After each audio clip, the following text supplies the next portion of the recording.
दैनिक जीवन में क्रोध पर विजय पाना हर व्यक्ति के लिए अत्यंत आवश्यक है, क्योंकि क्रोध वह आग है जो पहले स्वयं को जलाती है और फिर आसपास के वातावरण, संबंधों और समाज को भी प्रभावित करती है।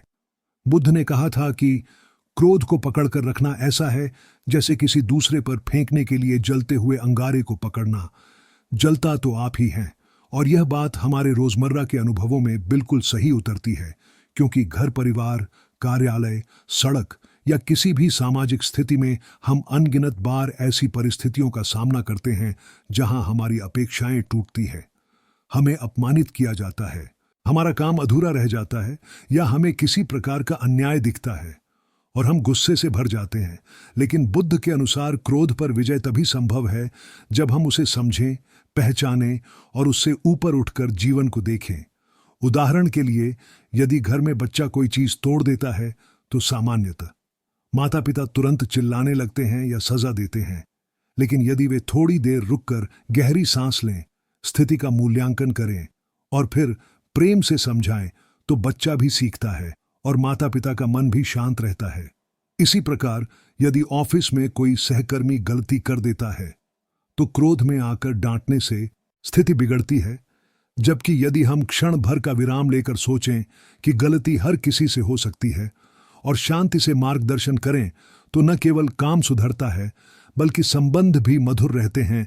बुद्ध ने ध्यान और सजगता, माइंडफुलनेस को क्रोध पर विजय पाने का सबसे प्रभावी उपाय बताया, क्योंकि जब हम नियमित रूप से सांस पर ध्यान करते हैं, स्वयं का निरीक्षण करते हैं और अपने विचारों का गवाह बनते हैं, तो क्रोध उत्पन्न होते ही हमें उसका आभास हो जाता है और हम उसे बढ़ने से पहले ही शांत कर सकते हैं।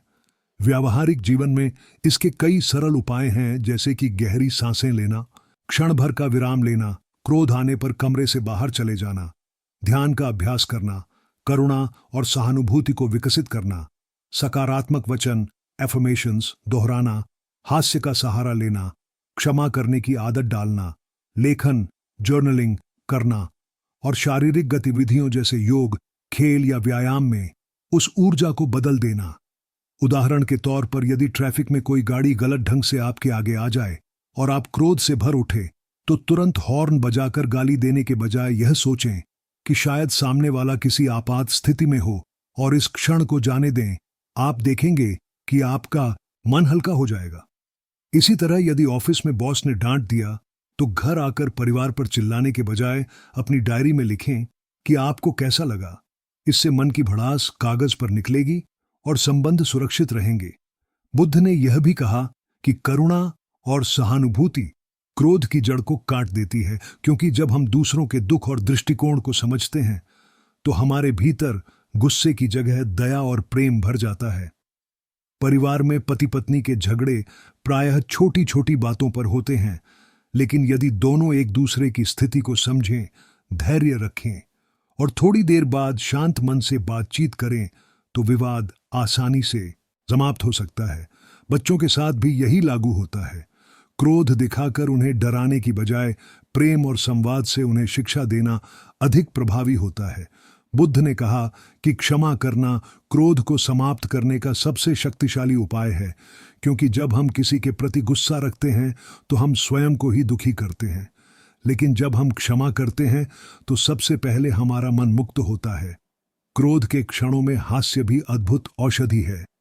गंभीर स्थिति को हल्के मजाक से मोड़ देने पर वातावरण हल्का हो जाता है और गुस्सा स्वतः मिट जाता है। जैसे कि यदि सहकर्मी काम देर से दे तो चिल्लाने की बजाय मुस्कुराकर कहें, लगता है आपकी घड़ी किसी और टाइम जोन में चल रही है। इससे सामने वाला भी सहज हो जाएगा। इसी तरह सुबह सुबह सकारात्मक वचन दोहराना, मैं शांत हूं, मैं धैर्यवान हूं, कोई भी परिस्थिति मेरी शांति नहीं छीन सकती, मन को प्रशिक्षित करता है कि दिन भर गुस्से को काबू में रखा जा सके। योग और व्यायाम भी क्रोध पर विजय में महत्वपूर्ण भूमिका निभाते हैं, क्योंकि शारीरिक गतिविधि से शरीर में जमा तनाव और नकारात्मक ऊर्जा बाहर निकल जाती है और मन हल्का महसूस करता है। इन उपायों को यदि हम दैनिक जीवन का हिस्सा बना लें तो धीरे धीरे हमारी प्रतिक्रियाएं बदल जाती हैं और हम पहले की तरह तुरंत भड़कते नहीं हैं, बल्कि शांत रहकर विवेकपूर्ण निर्णय लेते हैं। बुद्ध ने यह भी कहा कि क्रोध को दबाना नहीं बल्कि पहचान कर उसे बदलना ही सच्चा उपाय है, क्योंकि दबाया हुआ क्रोध कभी न कभी फूटकर और भी बड़ी समस्या बनाता है। इसीलिए सजगता और ध्यान हमें सिखाते हैं कि जैसे ही क्रोध उठे हम उसे देखें, स्वीकारें और धीरे धीरे उसे करुणा में परिवर्तित करें। दीर्घकाल में यह अभ्यास न केवल हमारे स्वास्थ्य और संबंधों को सुरक्षित रखता है, बल्कि हमारे आत्मविकास और आध्यात्मिक प्रगति में भी सहायक होता है। अंततः कहा जा सकता है कि दैनिक जीवन में क्रोध पर विजय पाना कोई कठिन कार्य नहीं है, यदि हम सजग होकर छोटे छोटे व्यावहारिक उपाय अपनाएं और बुद्ध के बताए मार्ग पर चलें। क्योंकि जब हम क्रोध पर विजय पा लेते हैं तो न केवल हमारा मन शांत होता है, बल्कि हमारे परिवार, मित्र और समाज भी हमारी शांति से प्रेरित होते हैं। और यही जीवन की सबसे बड़ी जीत है, आत्मविजय।